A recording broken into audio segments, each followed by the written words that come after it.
Raymond Cole, a 50-year-old warehouse supervisor from Ohio, spent most of his life keeping to himself. After a painful divorce and years of loneliness, he turned to online dating apps, hoping to find someone who could fill the silence in his apartment.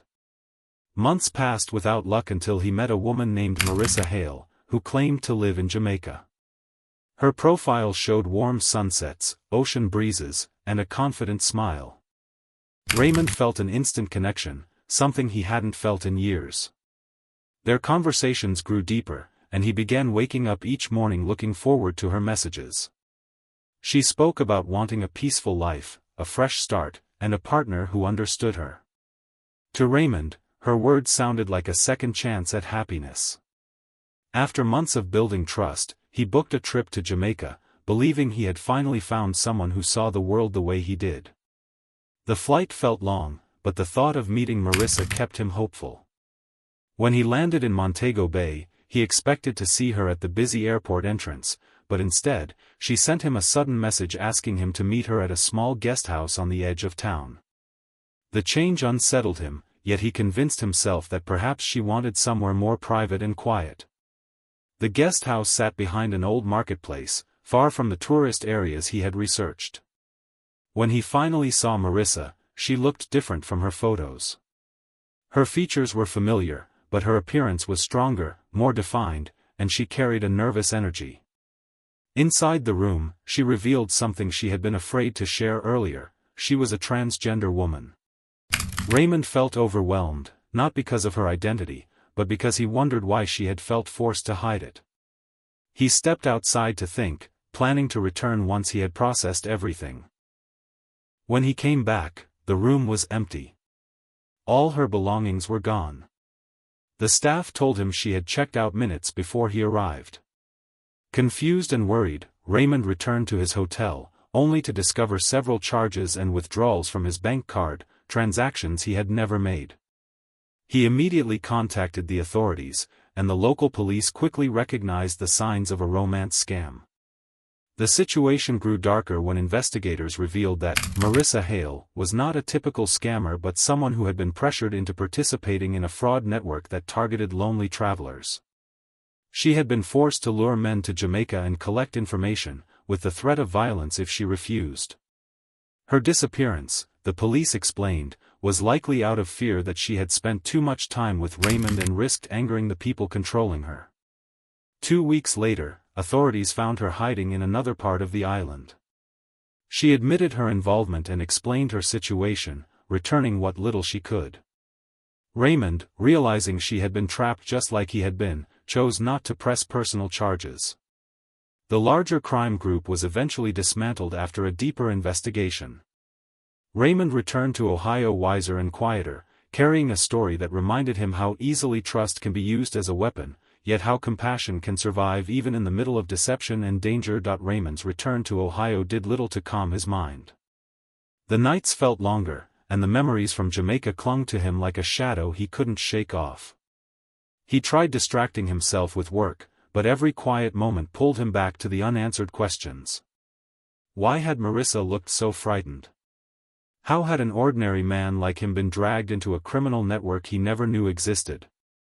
The more he thought about it, the more he realized that his involvement wasn't over. 1 week after he came home, he received an unexpected envelope in his mailbox. It had no return address, only his name typed neatly on the front. Inside, he found a small memory card and a single sheet of paper with a short message asking him to deliver the card to local authorities. Raymond hesitated, unsure if the note genuinely came from Marissa or someone trying to implicate him further. Fear clawed at him, but ignoring it felt even more dangerous. He took the memory card to the police station, where detectives analyzed its contents. The files contained spreadsheets with names, phone numbers, and transaction lists involving dozens of victims across several countries. There were also videos showing gang members instructing people, victims forced to act as bait, on how to deceive tourists. To Raymond's shock, Marissa appeared in some of these recordings, scared and silent, clearly under pressure. The detectives believed she had risked her safety to send the card to him because he was the only person she trusted even after everything that happened. They also warned him that the gang might now view him as a loose end, someone who knew more than he should. Raymond's life quickly shifted from routine to monitored caution. Police advised him to avoid predictable patterns, stay alert in public areas, and report any strange activity. He started noticing unfamiliar vehicles driving slowly near his apartment building and receiving anonymous calls that ended the moment he picked up. Whether these incidents were connected to the gang or simply coincidences, he couldn't tell, but his anxiety grew. He felt trapped once again, this time in his own country. The authorities launched a deeper investigation using the data Marissa had sent. The evidence showed that the gang extended far beyond Jamaica, involving people from different cities who used romance apps, fake travel agencies, and anonymous bank accounts to drain money from vulnerable individuals. The criminal network was larger and more organized than anyone expected. Knowing he was right at the center of the case made Raymond uneasy, yet he couldn't escape the feeling that Marissa had deliberately chosen him to help expose the operation. Perhaps she believed he would do the right thing, even after being deceived.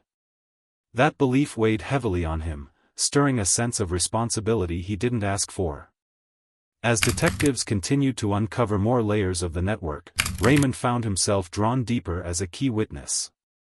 His quiet life had already changed once in Jamaica, but it was becoming clear that the real danger was only just beginning. Raymond's days took on a tense rhythm as the investigation grew wider, pulling him further into a world he had never imagined. His cooperation made him valuable to the authorities, but it also made him a potential target. Detectives placed his name under temporary protection, advising him to limit social interactions and avoid public routines. He followed their advice carefully, adjusting his commute, changing grocery stores, and keeping his phone off whenever he wasn't using it. Yet the feeling of being watched never left him. Even the softest knock on his door or the sound of footsteps in the hallway made his pulse race.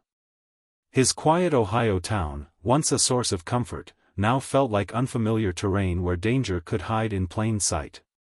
During this time, the investigators discovered that several victims on the list from the memory card were still being extorted. Some had received threats demanding more money, while others had been tricked into sharing personal details that put them at further risk. Raymond was invited to participate in victim interviews, offering his experience to help the authorities understand how the scam operated. Hearing their stories made him realize how easily isolation and hope could be used as leverage. Many victims shared the same feelings he once had, trust built on loneliness, followed by confusion, fear, and shame. This connection deepened his resolve to see the investigation through, even though every step forward felt like stepping deeper into a storm.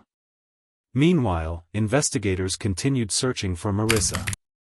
Her disappearance from Jamaica was suspicious, and the memory card she sent suggested she might have been on the run. There were rumors she had attempted to leave the island but was intercepted by the same network she had tried to expose. The detectives warned Raymond that her safety was uncertain, and the people controlling her were unpredictable. This thought haunted him. Despite everything that had happened between them, he couldn't ignore the courage it must have taken for her to gather evidence and send it to him. She had risked retaliation, and he wondered if he had been the last person she trusted. The uncertainty pressed heavily on him, stirring guilt he couldn't shake. One evening, while reviewing documents with an investigator, Raymond learned new details about the gang's structure. The network used layers of fake identities, offshore accounts, and intermediaries who operated in multiple countries. Many members were also victims themselves, people threatened or blackmailed into participating. This revelation complicated everything. The line between criminal and captive blurred, leaving the investigators struggling to determine who was willingly involved and who was trapped. Marissa fell into the uncertain middle. Her role had been manipulated, her identity used as bait, yet her attempt to expose the group showed she hadn't wanted to be part of it. Raymond realized he had never fully understood the danger she lived in. As weeks passed, the case grew more intense. Several suspects were detained, but the leaders remained hidden. Raymond's involvement made headlines in local news, though his name was protected. Strangers in his town whispered rumors about a man tied to an international crime ring. He felt himself becoming isolated again, not from loneliness this time, but from fear that danger still surrounded him. With every new development, the truth became clearer. The conspiracy was far bigger than he imagined, and its reach extended far beyond Jamaica. Raymond sensed that the next phase of the investigation would be more dangerous than anything he had experienced so far, and the unknown weight of what might come next pressed down on him like a storm threatening to. Raymond's involvement in the investigation began to attract attention beyond what anyone anticipated. Federal agents joined the case, linking the Jamaican fraud network to several similar groups operating across the Caribbean and parts of the United States. The memory card Marissa had sent acted as a bridge between multiple cases that had previously seemed unrelated.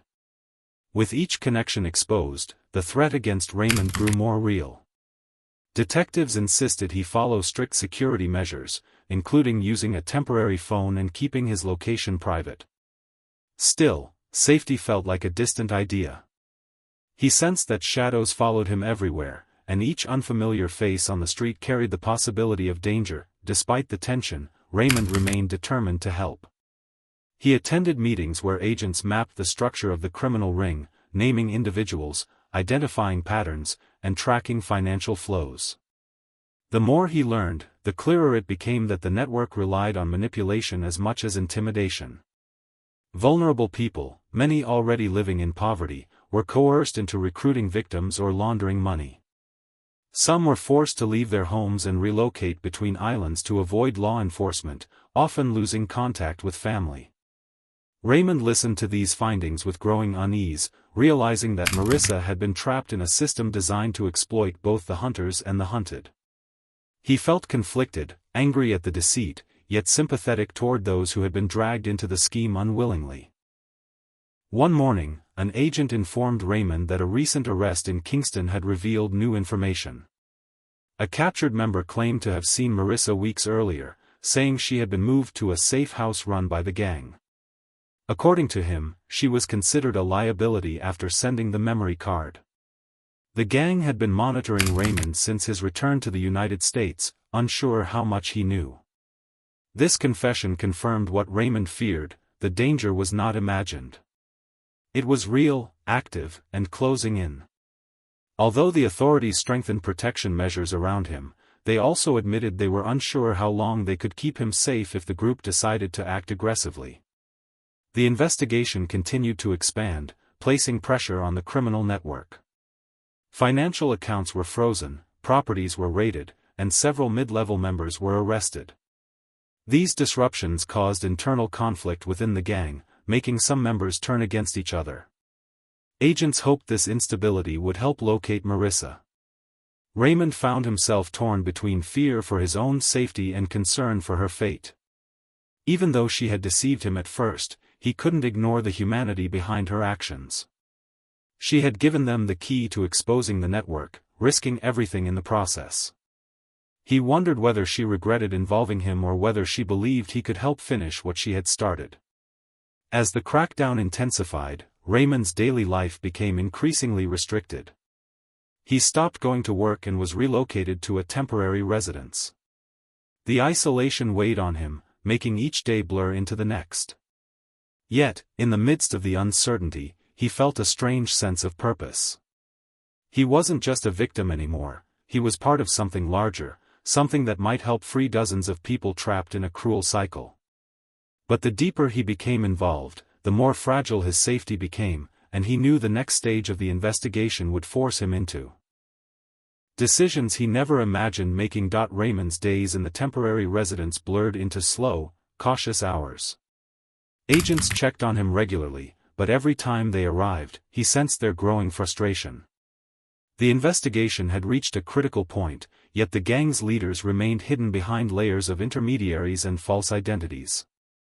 Tension among the agents grew even heavier when a new piece of information surfaced. One of the recently arrested members claimed the network planned to silence anyone connected to the leaked data. Raymond's name was among those mentioned. Hearing this shook him more deeply than anything before. It was no longer a vague fear or imagined scenario. It was a confirmed threat. The agents increased surveillance, but Raymond couldn't escape the feeling that each step forward only brought the danger closer. Meanwhile, the authorities intensified their search for Marissa. Using phone triangulation from old SIM cards and financial traces left by gang activity, they narrowed down the area where she was believed to be held. Raymond wasn't given many details, but he could tell from the agent's guarded expressions that the situation was deteriorating. The gang had begun relocating people frequently to evade detection, and anyone suspected of disloyalty faced severe punishment. There were hints that Marissa's attempt to expose the group had put her in a far more dangerous position than anyone expected. Raymond found himself thinking about her often. He replayed the short time they had spent together, searching for clues he might have missed. He wondered whether she had sensed her own danger when she handed him that final smile before he stepped out of the guesthouse in Jamaica. One evening, as Raymond reviewed documents related to his witness statement, he heard footsteps approaching the temporary residence. It was late, and no agents were scheduled to check in at that hour. His heartbeat quickened. The knock that followed was sharp and impatient. When he didn't respond, the footsteps retreated. Moments later, his temporary phone vibrated. The message was a single line warning him not to trust anyone arriving without prior notice. There was no name attached, but the phrasing felt familiar. Agents traced the number and discovered it came from a discarded phone registered under one of the aliases used within the network. Whether the message was a genuine warning or an attempt to manipulate him, they couldn't determine. Raymond's mind spiraled into doubt. If Marissa had sent the message, it meant she was still alive, and watching. If it wasn't her, it meant someone inside the gang had taken an interest in him personally. Days later, the investigation shifted dramatically. A breakthrough came when a safe house on the outskirts of Kingston was raided. Several victims were rescued, along with 2 gang members who controlled communications for the entire network. Among the items seized was a notebook containing scattered handwritten notes. One of the pages included a list labeled "Pending Actions," and Raymond's temporary address was written on it. The discovery shook him to the core. The agents realized how close the network had been to acting. They relocated him again, this time to a secure federal facility. As Raymond sat in the stark room of his new location, he realized he was no longer simply an unlucky man caught in a scam. He had become the key witness in a collapsing criminal empire. But the collapse was messy, dangerous, and far from complete. And somewhere within that chaos, Marissa's fate remained unknown, leaving him torn between gratitude for her bravery and fear for what the final chapter of this ordeal might bring.